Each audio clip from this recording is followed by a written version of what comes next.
राजापूर शहराजवळून वाहणाऱ्या अर्जुना आणि कोदावली नदीला काल पूर आलेला होता आणि त्यामुळं पूर्ण राजापूर शहरातलं जे परिस्थिती ती होती ती पूरजन्य परिस्थिती होती। आज थोड्या प्रमाणात या परिस्थितीमध्ये फरक पडलेला पाहायला मिळतोय, कारण सकाळपासून या ठिकाणी पाऊस थांबलेला आहे। मात्र असं असलं तरी पण अर्जुना नदी अजूनही इशारा पातळीच्या वरतून वाहताना पाहायला मिळते आहे। आपण बघू शकतो की आपण सध्या टॉप अँगलच्या माध्यमातून TV9च्या प्रेक्षकांना या ठिकाणी राजापूर शहराचा जो परिसर आहे तो दाखवण्याचा प्रयत्न करतो आहोत।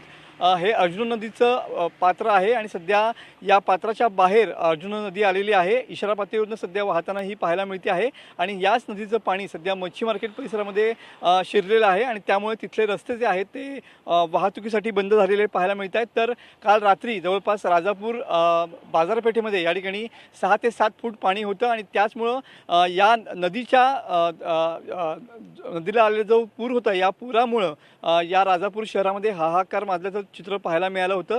आणि सध्या टॉप अँगलच्या माध्यमातून हीच राजापूरची अर्जुना नदीचं आपण हे चित्र दाखवण्याचा प्रयत्न करतो आहोत। कशा प्रकारे सध्या या नदीचं विराट आणि विशाल असं रूप या ठिकाणी पाहायला मिळतं आहे। राजापूर शहरालगत अगदी ही नदी या ठिकाणी वाहते आहे। कधीही जर पाऊस वाढला तर ह्याचं पाणी जे आहे ते या ठिकाणी पुन्हा एकदा राजापूर शहरामध्ये घुसू शकतं। त्यामुळं राजापूर शहरवासियांनी सतर्कता बाळगावी असं आवाहन प्रशासनाच्या माध्यमातून या ठिकाणी केलं गेलेलं पाहायला मिळतं आहे।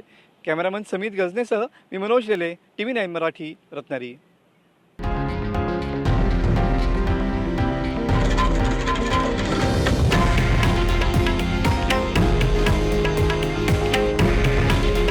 हे आहे देशातील नंबर 1 न्यूज नेटवर्क आणि आपण पाहत आहात TV9 मराठी। काळजी तुमची, हित महाराष्ट्राचं।